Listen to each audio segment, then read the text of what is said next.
لالا، مجھے طبیعت ٹھیک نہیں لگ رہی، پلیز گھر چلے نا۔ عائشہ نے بڑی ہمت کر کے دبی آواز میں کہا تو عریض کے ماتھے پر فوراً بل پڑ گئی۔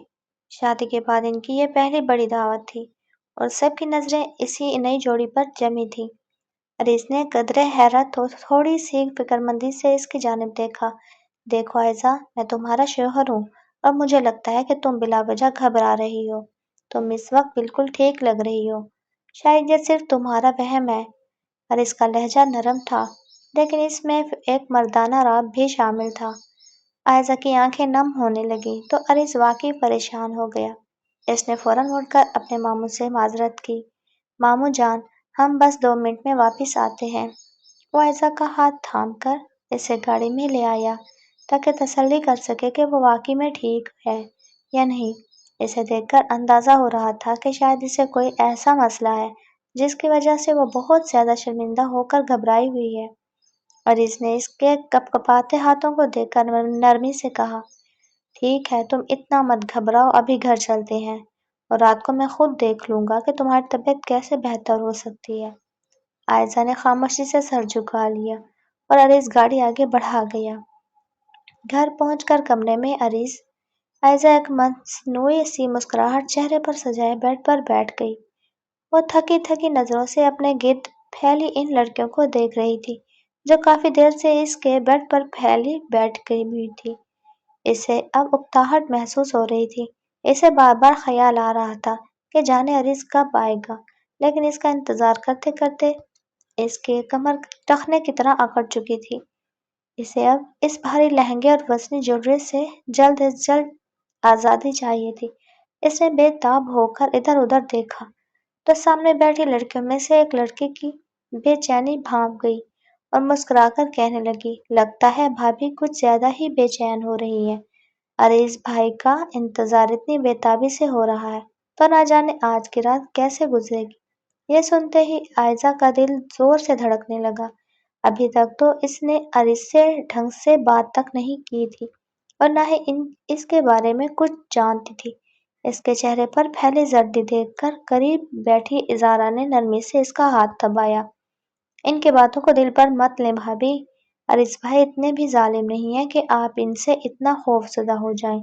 زارا اس کی پریشانی کو سمجھنے کی کوشش کر رہی تھی لیکن وہ مزید کچھ کہتی اس سے پہلے ہی کمرے کے دروازے پر دستک ہوئی۔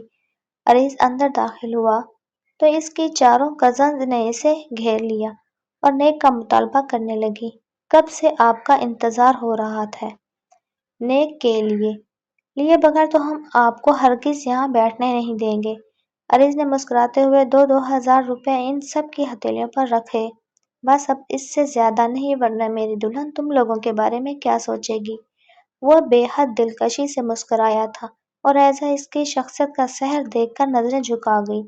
وہ واقعی بے حد حسین تھا، ایسا مرد جسے ایک نظر دیکھنے والا دیکھتا ہی رہ جائے۔ عائشہ نے کبھی نہیں سوچا تھا کہ اتنا شاندار انسان ان کے نصیب میں لکھا جائے گا۔ اس کی دادی ٹھیک کہتی تھی کہ یہ اس کی خوش قسمتی ہے کہ اسے عریض خان جیسا شوہر ملا، لیکن اس وقت اس کے دل کی دھڑکنیں اپنے عروج پر تھی۔ کچھ سہیلیوں نے اسے اس قدر خوف زدہ کر دیا تھا اور رہی صحیح کسر ان کزن کی باتوں نے پوری کر دی تھی۔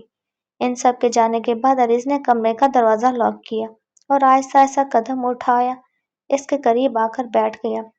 نکاح سے پہلے وہ صرف 2 بار ان کے گھر گیا تھا، اس لیے ان کے درمیان کوئی خاص بات چیت نہیں ہوئی تھی۔ عائشہ بار بار اپنے لبوں کو کچل رہی تھی اور اپنے ہاتھوں پر آنے والے پسینے کو صاف کر رہی تھی۔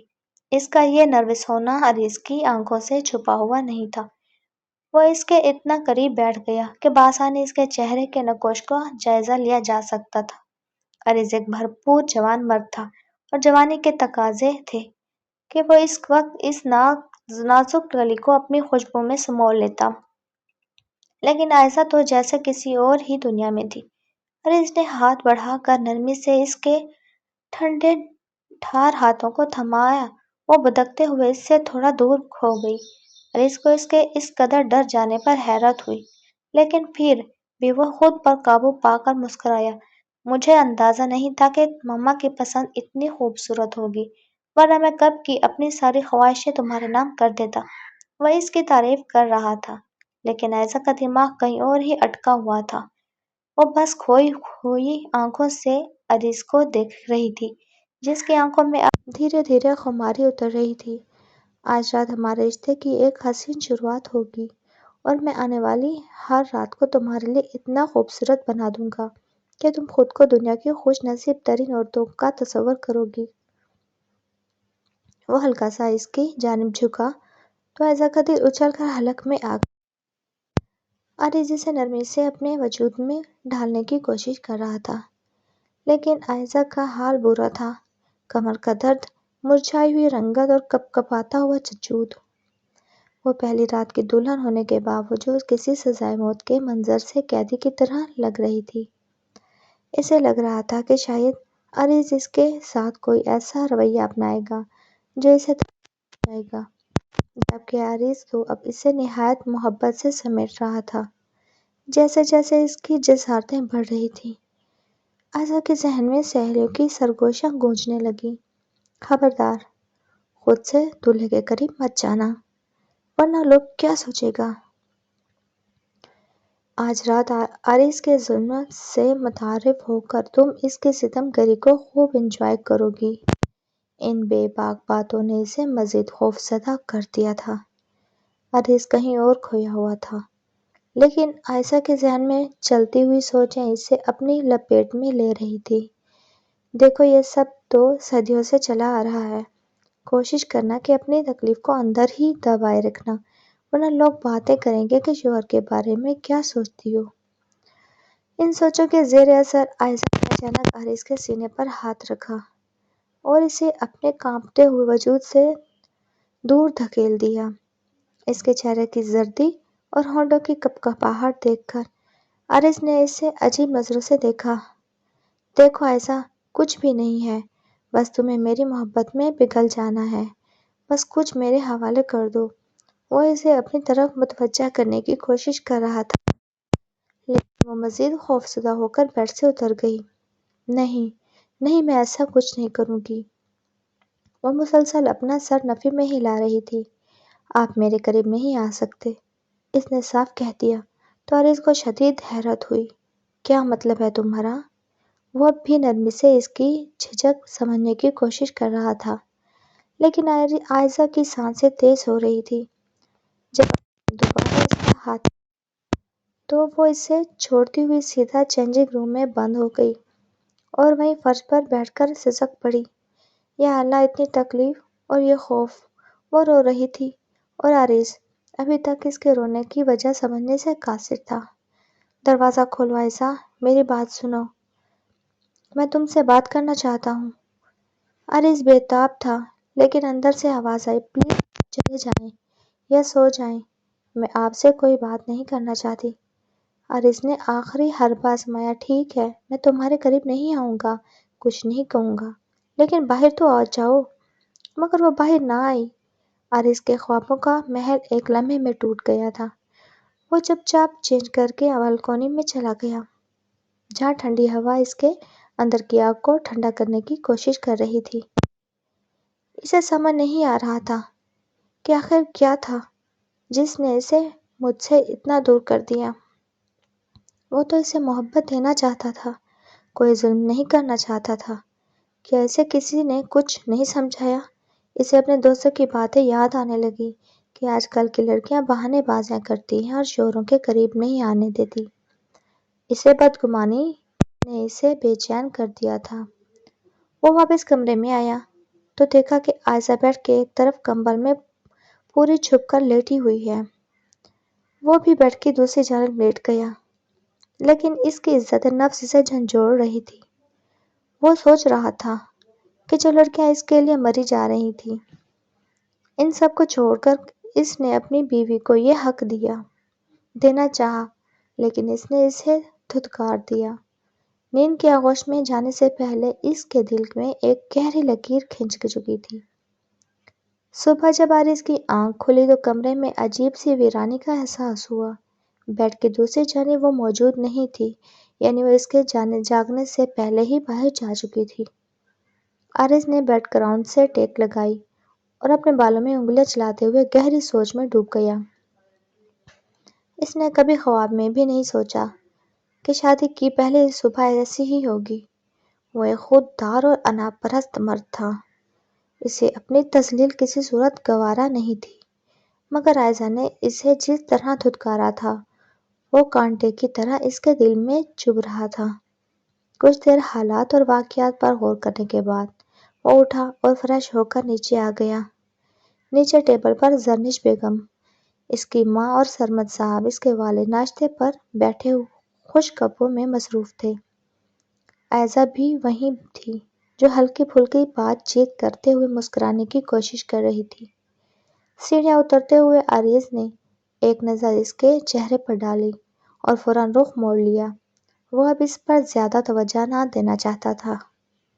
اس نے فیصلہ کر لیا تھا کہ وہ اب اسی وقت اس کے قریب ہو جائے گا جب وہ خود اس کی طلبگار ہوگی، ورنہ نہیں۔ عارض کے آتے ہی عائزہ کے چہرے کی رنگت واضح بدلی تھی۔ اس نے اپنا جھکا ہوا سر مزید جھکا لیا۔ اٹھو عائزہ، عارض کو ناشتہ سرو کرو بچے، زرنش بیگم نے نرمی سے کہا۔ وہ چاہتی تھی کہ ان دونوں کے درمیان کی جھجک ختم ہو جائے، لیکن انہیں کیا معلوم تھا کہ یہاں معاملہ جھجک سے کہیں آگے بڑھ چکا ہے۔ عارض کے چہرے پر وہ روایتی چمک اور خوشی نہیں تھی جو ایک نئے نویلے دولہے کے چہرے پر ہونی چاہیے۔ ناشتہ سرو کرتے ہوئے عائزہ کے ہاتھ تھوڑے تھوڑے لرز رہے تھے۔ عارض نے ایک بھرپور نظر اس کے سراپے پر ڈالی۔ بے تحاشا سرخ و سفید رنگت میک اپ سے عاری چہرہ، نفاست سے جمایا گیا دوپٹہ، اتنے حسن کے باوجود اس کے چہرے کی رونق غائب تھی۔ عارض سمجھنے سے قاصر تھا کہ وہ اتنی خاموش اور بے رونق کیوں ہے۔ اسے تو ہنستا مسکراتا ہونا چاہیے تھا، مگر وہ تو خوف اور جھجک میں لپٹی ہوئی تھی۔ شادی کی رات زرنش بیگم نے اسے بتایا تھا کہ عائزہ بہت معصوم اور کم عمر ہے، اس لیے اس پر خاص توجہ دینا۔ عارض نے ان کا مان رکھنے کے لیے خاموشی اختیار رکھی تھی، اور وہ نہیں چاہتا تھا کہ ان کے کمرے کی بات کسی تیسرے تک پہنچے، چاہے وہ اس کی ماں باپ ہی کیوں نہ ہو۔ اسے اپنی اور اپنی بیوی کی عزت بہت عزیز تھی۔ رسم کے طور پر ظہر میں جب بانو بی دادی سے ملاقات کے لیے جانا ہوا تو عائزہ کو ان کے ساتھ بھیج دیا گیا۔ عائزہ کے جانے کے بعد وہ کسی حد تک اکیلا ہو گیا تھا، یہ وہی جانتا تھا۔ بانو بی نے عائزہ کی غیر معمولی خاموشی اور سنجیدگی کو نوٹ کیا تو مسکراتے ہوئے اس کے سر پر ہاتھ رکھا۔ کیا بات ہے میرا بچہ، اتنی خاموش کیوں ہو؟ اور جس طرح تم ضد کر رہی تھی کہ تم میرے پاس ہی رہو گی، یہ تو بری بات ہے۔ اب وہ تمہارا گھر ہے اور تمہیں عارض کی مرضی کے مطابق چلنا چاہیے۔ عائزہ نے واقعی بہت ضد کی تھی کہ وہ واپس نہیں جانا چاہتی۔ اسے لگ رہا تھا جیسے عارض غصے میں ہے اور اسے منایا جانا چاہیے، لیکن وہ تو اس کا نام سن کر ہی خوفزدہ ہو جاتی تھی، کچا یہ کہ اسے سمنائے۔ دادی، مجھے آپ کے پاس رہنا اچھا لگتا ہے، مجھے کچھ دنوں کے لیے اپنے پاس روک لیں، عائزہ نے التجا کی تو بانو بی کو برا لگا۔ خبردار، اگر آج کے بعد تم نے یہ بات اپنی زبان سے نکالی۔ شوہر مزاجی خدا ہوتا ہے، تمہارا دکھ سکھ کا ساتھی، اس کا قریب رہنا اور اس کا حق دینا خدا کو بہت پسند ہے۔ اگر تم انکار کرو گی تو خدا کو ناراض کر دو گی۔ میں نہیں چاہتی تمہارے رشتے میں دوریاں جنم لیں۔ عائزہ چپ چاپ سونے کے لیے لیٹ گئی، مگر کل کی فکر نے اسے بے چین کر دیا۔ کمر کا درد تھا کہ جانے کا نام نہیں لیتا تھا، ٹانگوں اور پٹھوں میں کھچاؤ، اور جانے کب سے اس تکلیف زدہ مرض میں سے گزر رہی تھی، اور یہ مرحلے اسے ہمیشہ بے چین رکھتے تھے۔ وہ سفید دھبے جب اپنے کپڑوں پر دیکھتی تو شرمندہ ہو جاتی۔ دادی نے تو ایک بار اسے یہاں تک کہہ دیا تھا کہ یہ کوئی بیماری نہیں ہے، تم بڑی ہو رہی ہو، شادی کے بعد سب ٹھیک ہو جائے گا۔ اس بات نے اسے مزید خوفزدہ کر دیا تھا کہ یہ بیماری اتنی معیوب ہے کہ اس کے لیے شادی کرنا ضروری ہے۔ اگلی صبح عارض اسے لینے آ گیا۔ گاڑی میں عجیب خاموشی تھی۔ عارض نے اس خاموشی کو توڑنے کے لیے پہل کی۔ کیا تمہیں آئس کریم کھلا دوں؟ کیونکہ وہ سارا غصہ فراموش کر کے ایک نئی شروعات کرنا چاہتا تھا۔ آئس کریم عائزہ کی کمزوری تھی۔ اس نے بس اس بات میں سر ہلا دیا۔ عارض مسکرا دیا۔ تمہیں کون سا فلیور اچھا لگتا ہے؟ چاکلیٹ۔ اس کے کہنے پر عارض کی مسکراہٹ گہری ہوئی۔ یعنی ہماری پسند ملتی جلتی ہے۔ وہ اسے شاپنگ کروانے لے گیا۔ اس نے سوچ لیا تھا کہ وہ اس رشتے کو ایک موقع دے گا۔ اس نے بلیک کلر کے خوبصورت نائٹ ڈریس کا انتخاب کیا تو عائزہ اسے دیکھ کر 2 قدم پیچھے ہو گئی۔ عارض نے اسے بھی پیک کروا لیا۔ گھر واپسی پر عائزہ نے پھر اپنے لبوں پر فکر لگا لیا۔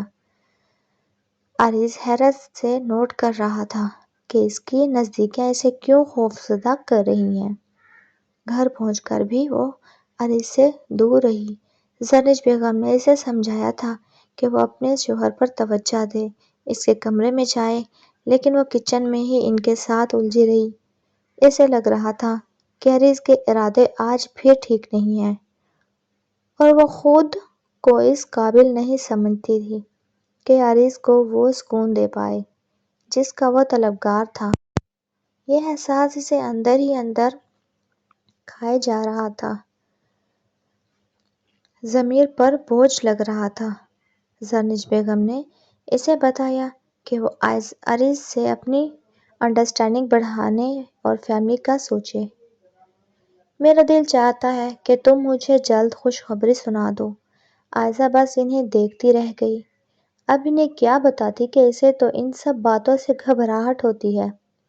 اس نے کوشش کی کہ ڈنر کے بعد بھی وہ ہر کام خود کرے اور کمرے میں اس وقت جائے جب عارض سو چکا ہو، لیکن اب عارض کے بے باک ارادوں کے باوجود کمرے میں جانا اسے ایک بھیانک سپنا لگ رہا تھا۔ اس کے وجود کی محرومیاں، کمر کا درد اور خود اعتمادی کی کمی نے اسے اس دوراہے پر لا کھڑا کیا تھا کہ اس کا بس نہیں چل رہا تھا کہ وہ یہاں سے بھاگ جائے۔ دوسری جانب عارض بے تابی سے اس کا انتظار کر رہا تھا۔ وہ اسے باتوں سے قائل کرنا چاہتا تھا، اسے سمجھانا چاہتا تھا کہ وہ اس کے قریب رہے۔ تعلقات تو بعد کی بات تھی، انڈرسٹینڈنگ ضروری تھی۔ لیکن عائزہ دوسرے کمرے میں جا کر دروازہ بند کر کے لیٹ گئی اور سوچ لیا کہ جب اسے یقین ہو جائے گا کہ عارض سو چکا ہے تبھی وہ کمرے میں جائے گی۔ وہ نہیں جانتی تھی کہ اس کی یہ حرکتیں عارض کو اس سے کتنا بدگمان کر دیں گی۔ ایسا ہی ہوا۔ عارض انتظار کرتے کرتے سو گیا اور جب عائزہ کمرے میں پہنچی تو اسے سوتا دیکھ کر اسے سکون ملا۔ اگلی صبح جب عارض بیدار ہوا تو وہ سیخ پا ہو کر رہ گیا۔ اس حد تک ناقدری اسے کبھی قبول نہیں تھی۔ اس نے سوچ لیا تھا کہ اگر اسے یہ رشتہ نہیں نبھانا تو وہ صاف کہہ دے۔ وہ مکمل طور پر اس کی جانب سے غافل ہو گیا۔ جو لڑکی کل تک اسے پسند تھی اب اسے ایک بوجھ لگنے لگی تھی۔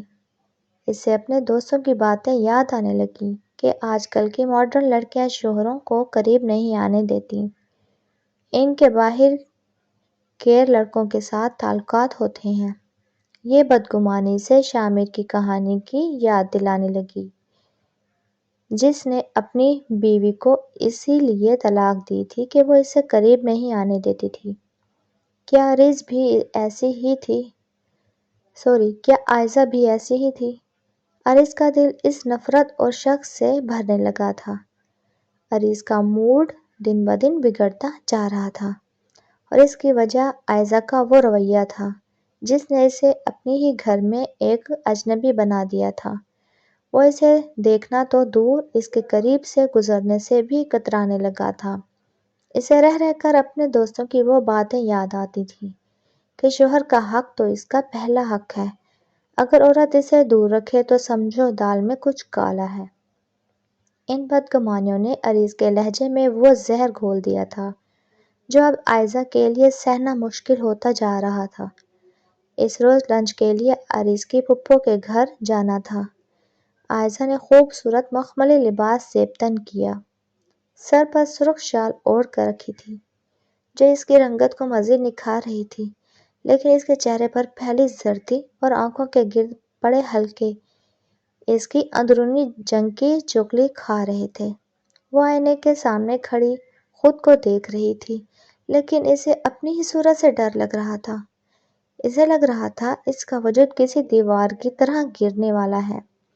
کھانے کی میز پر سب لوگ خوش گپیوں میں مصروف تھے، لیکن عائزہ بار بار پہلو بدل رہی تھی۔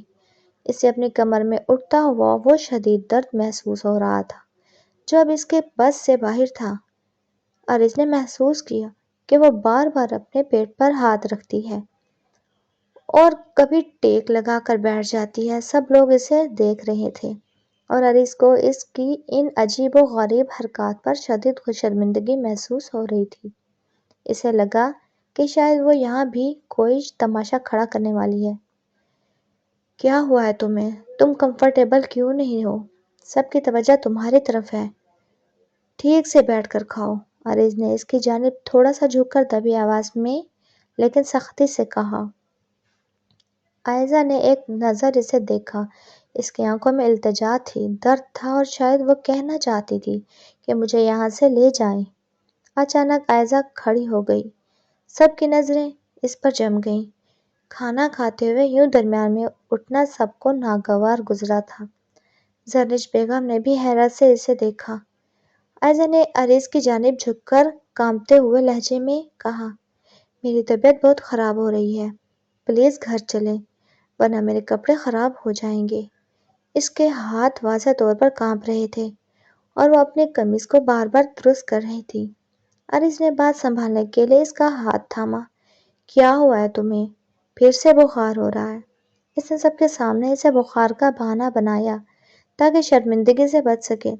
زرنج بیگم نے بھی فکر مندی کا اظہار کیا، لیکن عائزہ بس نفی میں سر ہلا رہی تھی۔ عریض سب سے معذرت کر کے اسے گاڑی تک لے آیا۔ جیسے ہی وہ گاڑی میں بیٹھی، اس کی ہچکی بند گئی۔ وہ سر جھکائے رو رہی تھی، جبکہ عریض کا پارا آسمان کو چھو رہا تھا۔ کیا مسئلہ ہے تمہارا؟ کیسی طبیعت خراب ہے؟ گھر میں تم بالکل ٹھیک رہتی تھی، یہاں آتے ہی تماشا کیوں شروع کر دیا؟ عریض کا لہجہ اب کافی سخت تھا۔ تمہیں اندازہ ہے کہ مجھے کتنا شرمندہ ہونا پڑا؟ کیا یہ سب تمہارے بہانے ہیں تاکہ میرے رشتہ داروں سے تمہیں ملنا نہ پڑے؟ میری طبیعت سچ میں خراب ہے، مجھے گھر لے چلیں، عائزہ نے لب کچلتے ہوئے کہا۔ عریض نے خاموشی سے گاڑی گھر کی طرف موڑ دی۔ وہ سمجھ چکا تھا کہ معاملہ کچھ اور ہے، لیکن اس کا غصہ اسے حقیقت دیکھنے نہیں دے رہا تھا۔ گھر پہنچتے ہی عائزہ سیدھا واش روم میں گھس گئی۔ عریض پیچھے کمرے میں آیا اور صوفے پر بیٹھ کر موبائل نکال لیا۔ اس نے زرنج بیگم کو میسج کر دیا کہ وہ واپس آ جائیں، عائزہ کی طبیعت ٹھیک نہیں ہے۔ کافی دیر تک عائزہ باہر نہیں نکلی۔ عریض کو اب فکر ہونے لگی تھی۔ وہ واش روم کے دروازے کے قریب گیا۔ کیا تمہیں کسی چیز کی ضرورت ہے؟ تم مجھے بتا سکتی ہو۔ اس کا لہجہ اب تھوڑا نرم تھا۔ کچھ دیر بعد عائزہ باہر نکلی۔ وہ بہت عجیب کیفیت کا شکار تھی۔ عریض اس کے قریب بیٹھ گیا۔ کیا بات ہے عائزہ؟ مجھے بتاؤ تو صحیح۔ میری طبیعت خراب نہیں ہے، میں ٹھیک ہوں۔ عائزہ کے اس اچانک جواب پر عریض کا صبر جواب دے گیا۔ ابھی تم وہاں سے یہ کہہ کر اٹھی ہو کہ طبیعت خراب ہے اور اب کہہ رہی ہو کہ ٹھیک ہوں۔ آخر تم ہو کیا چیز؟ مجھے پاگل بنا رہی ہو یا خود پاگل ہو؟ وہ غصے سے دھاڑا۔ ایسا کچھ نہیں ہے عریض۔ عائزہ نے بات سنبھالنی چاہی، لیکن عریض اب رکنے والا نہیں تھا۔ دراصل یہ تمہاری بہانہ بازیاں ہیں تاکہ تمہیں میرے قریب نہ آنا پڑے۔ سچ بتاؤ، کیا یہ شادی تمہاری مرضی کے خلاف ہوئی ہے؟ اگر تمہیں کسی اور کی زندگی میں شامل ہونا ہے تو میرا پیچھا چھوڑ دو، میری زندگی برباد مت کرو۔ نہ تم میرے قریب آتی ہو، نہ مجھے اپنا حق جمانے دیتی ہو، نہ اپنے فرض نبھاتی ہو۔ ایسے کھوکھلے رشتے کا کیا فائدہ؟ عائزہ کی آنکھوں سے آنسو بہہ رہے تھے۔ اس نے ہمت کر کے عریض کے ہاتھ تھام لیے۔ نہیں، میں ایسی لڑکی نہیں ہوں، میں ایسا کچھ نہیں چاہتی۔ عریض نے جھٹکے سے اپنے ہاتھ چھڑا لیے۔ میں قسم کھا کر کہتا ہوں کہ دوبارہ کبھی خود سے تمہارے قریب نہیں آؤں گا۔ اگر تمہیں یہ رشتہ بچانا ہے تو تمہیں میرے پاس آنا پڑے گا۔ تم خود اپنا سب کچھ میرے حوالے کرو گی، ورنہ ساری زندگی ایسے ہی ترستی رہو گی۔ میرے لیے دوسری شادی کرنا مشکل نہیں ہے، لیکن میں تمہاری زندگی اجیرن کر دوں گا۔ وہ غصے میں کمرے سے باہر نکل گیا۔ عائزہ وہیں فرش پر بیٹھ کر پھوٹ پھوٹ کر رونے لگی۔ وہ اس کی قربت چاہتی تھی، اس سے محبت کرنا چاہتی تھی، لیکن وہ خیالات جو اسے بچپن سے دیے گئے تھے وہ اس کے آڑے آ رہے تھے۔ خبردار، اگر شوہر سے ملاقات میں تم نے پہل کی تو وہ تمہیں گھٹیا سمجھے گا۔ یہ سوچ اسے روکے ہوئے تھی۔ دن گزرتے گئے اور عارض نے اس کی جانب دیکھنا بھی چھوڑ دیا۔ وہ ایک ہی بیڈ پر سوتے ہوئے بھی میلوں دور ہوتے تھے۔ عائزہ کی صحت دن بدن گرتی جا رہی تھی۔ اس کی کمر کا درد اب ناقابل برداشت ہو چکا تھا۔ ایک دن زرنش بیگم نے اسے بڑی گہری نظر سے دیکھا۔ عائزہ، تمہاری شادی کو 1.5 ماہ ہو چکا ہے اور تمہاری طبیعت اب تک ٹھیک نہیں ہوئی، کہیں کوئی خوشخبری تو نہیں؟ عائزہ کا دل دہک سے رہ گیا۔ یہاں شوہر سے بات تک نہیں ہو رہی اور ساس خوشخبری کی امید لگائے بیٹھی ہے۔ معاملہ تب بگڑا جب زرنش بیگم نے سب کے سامنے عریض کو مبارکباد دے دی۔ ماشاءاللہ، مجھے پورا یقین ہے کہ ہمارے گھر خوشخبری آنے والی ہے۔ تم دونوں کل ہی ڈاکٹر کے پاس جاؤ۔ عریض نے تھکے ہوئے لہجے میں حامی تو بھر لی، لیکن کمرے میں آتے ہی وہ عائزہ پر برس پڑا۔ کیا تم ماما کو سچ نہیں بتا سکتی تھی؟ اب وہاں جا کر کیا تماشا کرو گی؟ اگلی صبح عریض اسے ڈاکٹر کے پاس لے گیا۔ گاڑی میں وہی موت جیسی خاموشی تھی۔ عائزہ مسلسل کھڑکی سے باہر دیکھ رہی تھی۔ ہسپتال پہنچ کر ڈاکٹر نے عائزہ کا تفصیلی معائنہ کیا اور کچھ ٹیسٹ لکھے۔ کچھ دیر بعد جب رپورٹ آئی تو ڈاکٹر نے عریض کو اندر بلایا۔ مسٹر عریض، آپ کی بیوی ایک شدید جسمانی مرض لیکوریا میں مبتلا ہے، جس کی وجہ سے ان کی خود اعتمادی ختم ہو چکی ہے۔ کمر میں درد، بالوں کا گرنا، ہر وقت کی چڑچڑاہٹ اور جنسی تعلق سے بیزاری، یہ سب اس بیماری کی علامات ہیں۔ اگر وقت پر ان کی ڈائٹ اور میڈیسن کا خیال رکھا جاتا تو نوبت یہاں تک نہ آتی۔ وہ جسمانی طور پر بہت کمزور ہو چکی ہیں۔ ڈاکٹر کے اس انکشاف پر عریض ساخت رہ گیا۔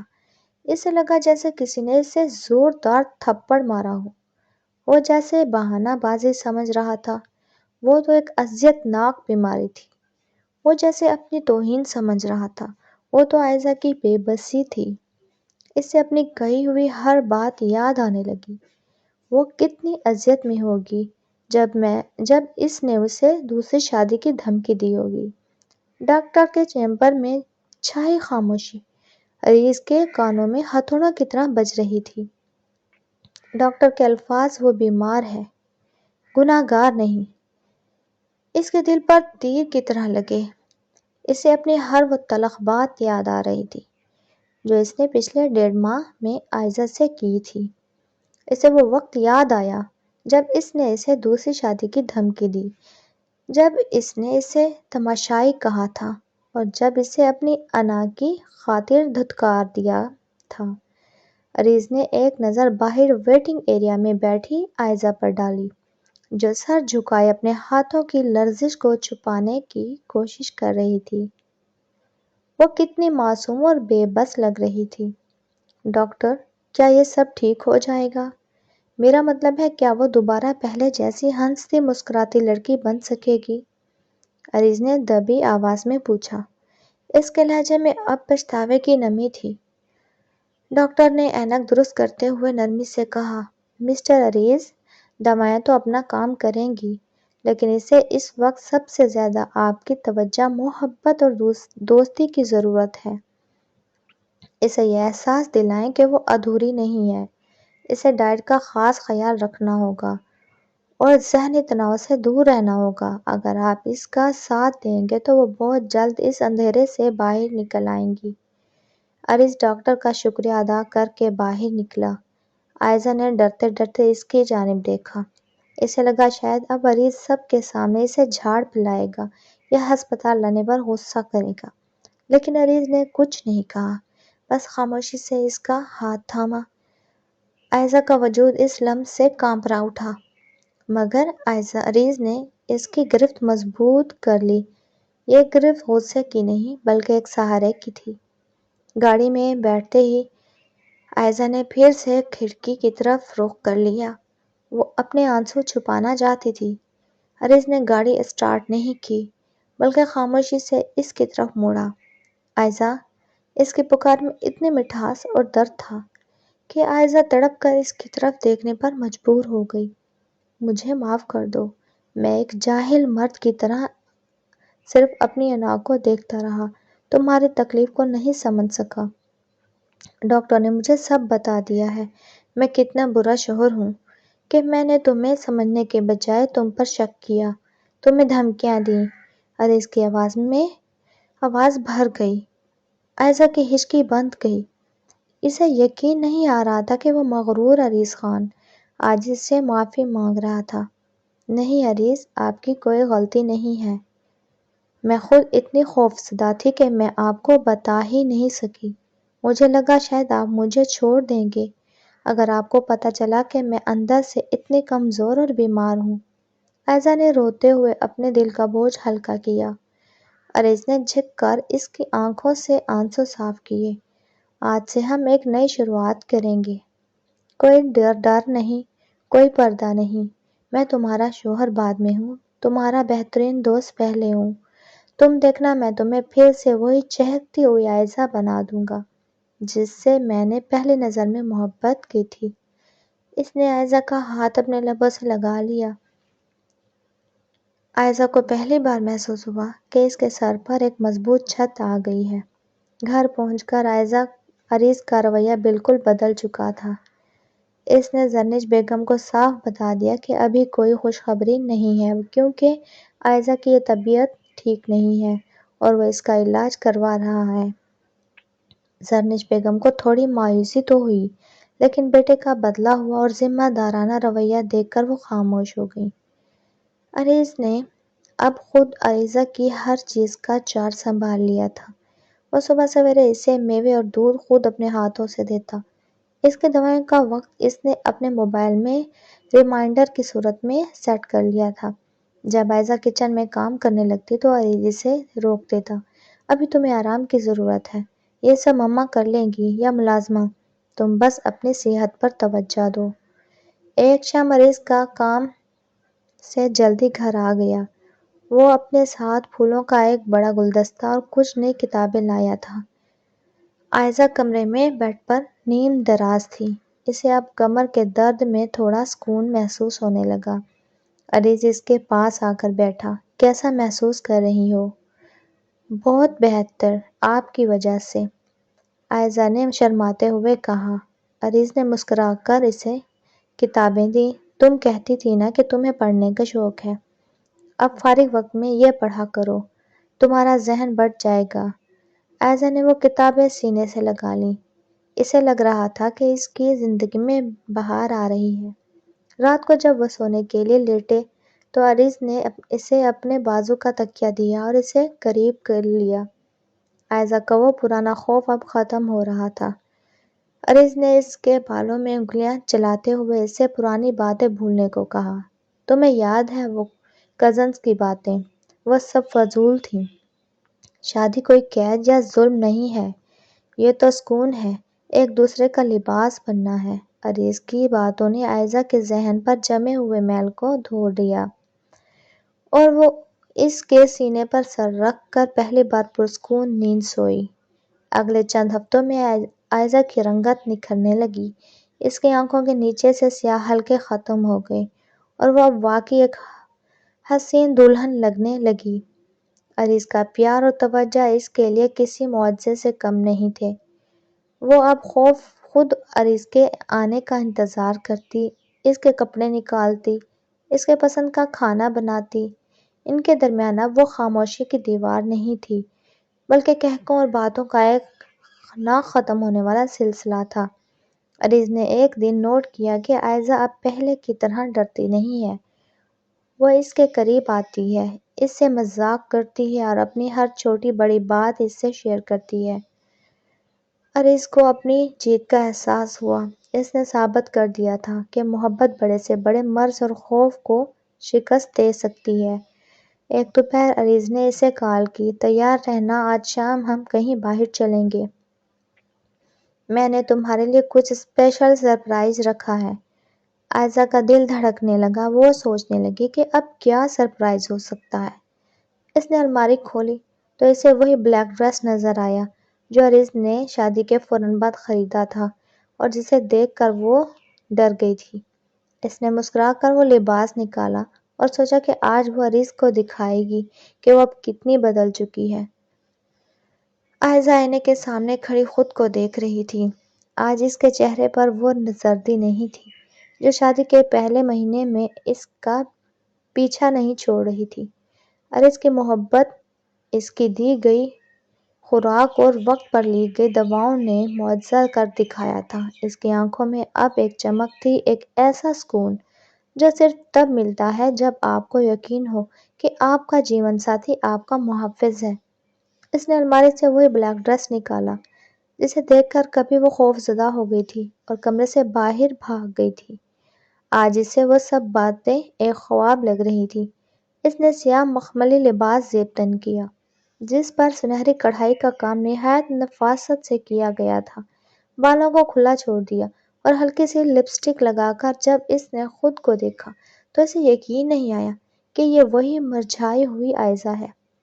سیڑھیوں پر قدم رکھتے ہی اس نے عریض کی آواز سنائی دی۔ وہ فون پر کسی سے بات کر رہا تھا مگر جیسے ہی اس کی نظر اوپر سے اترتی ہوئی عائزہ پر پڑی، اس کے ہاتھ سے فون چھوٹتے چھوٹتے بچا۔ عریض ساکت کھڑا اسے دیکھتا رہ گیا۔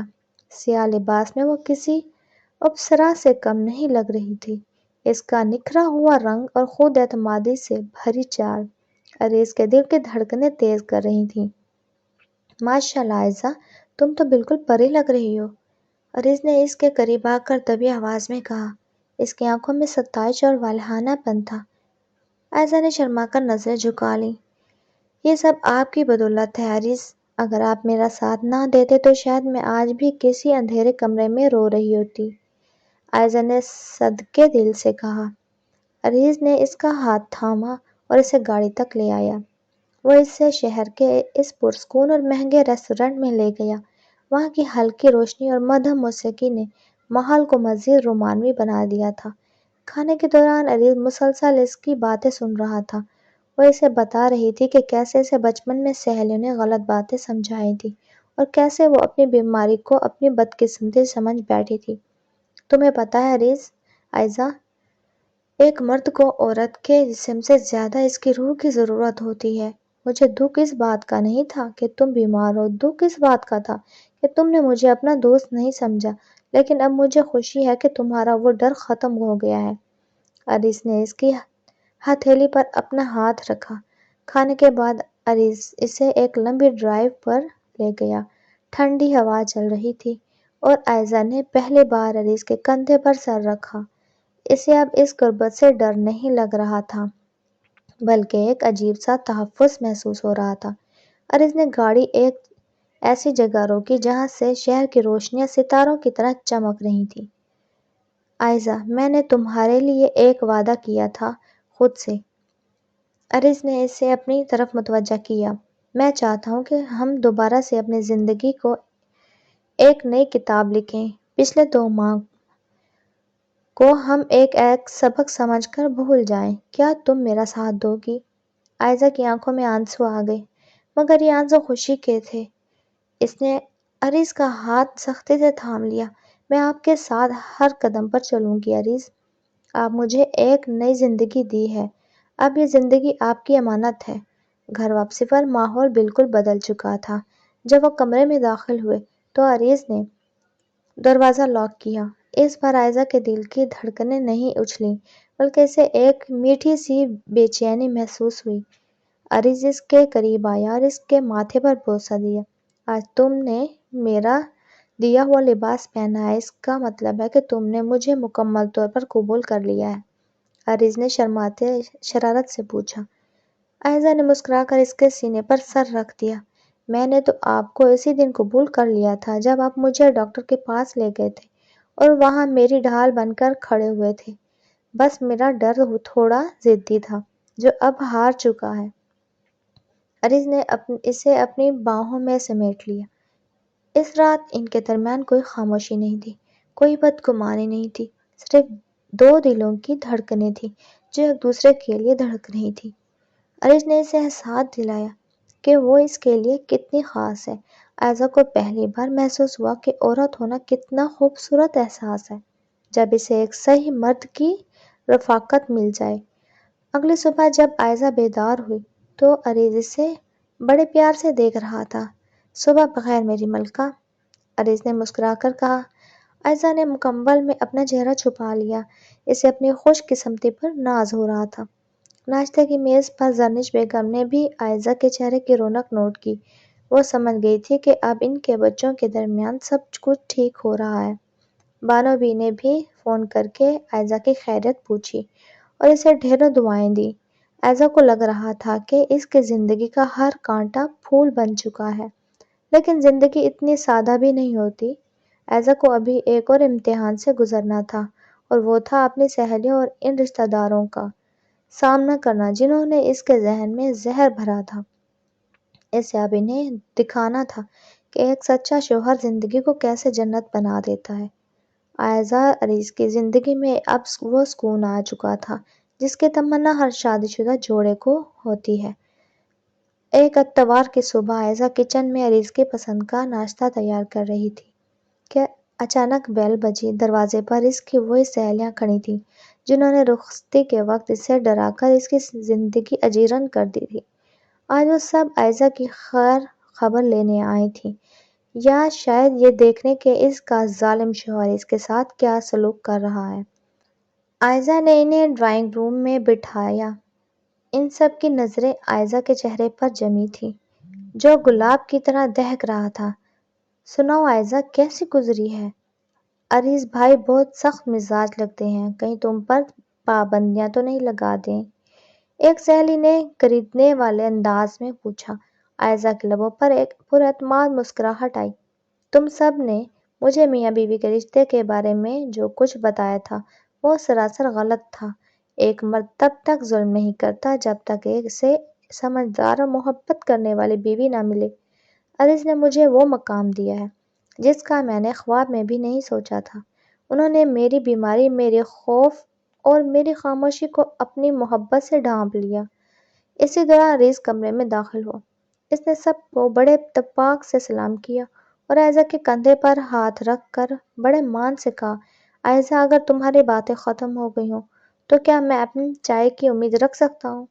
اس کے لہجے میں مٹھاس اور عائزہ کے لیے اس کا احترام دیکھ کر ان کی سہیلیوں کے سر شرم سے جھک گئے۔ انہیں اندازہ ہو گیا تھا کہ انہوں نے ایک معصوم لڑکی کے ذہن میں کتنا زہر بھرا تھا، مگر عزیز کی محبت نے اس زہر کو امرت بنا دیا تھا۔ مہمانوں کے جانے کے بعد عریض نے عائزہ کو اپنے قریب کر لیا۔ کیا باتیں ہو رہی تھیں؟ میری تعریف میں؟ اس نے شرارت سے پوچھا۔ عائزہ نے اس کے سینے پر سر رکھ دیا اور گہری سانس لی۔ تعریف نہیں عریض، میں انہیں حقیقت بتا رہی تھی۔ میں انہیں بتا رہی تھی کہ ایک شوہر مزاجی خدا تب بنتا ہے جب وہ اپنی بیوی کے کمزوریوں کو اس کی طاقت بنا دے۔ رات کے پچھلے پہر جب سارا گھر سو رہا تھا، عریض اور عائزہ بالکونی میں کھڑے چاندنی کا نظارہ کر رہے تھے۔ عریض نے اپنا ہاتھ عائزہ کی کمر کے گرد حمائل کیا اور اسے خود میں بھیج لیا۔ عائزہ، آج مجھے اپنی زندگی مکمل لگ رہی ہے۔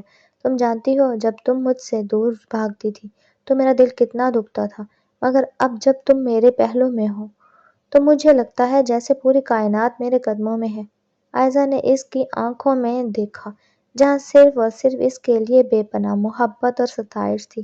اس نے دبی آواز میں کہا، مجھے معاف کر دیں عریض، میں نے شروع میں آپ کو بہت دکھ دیا۔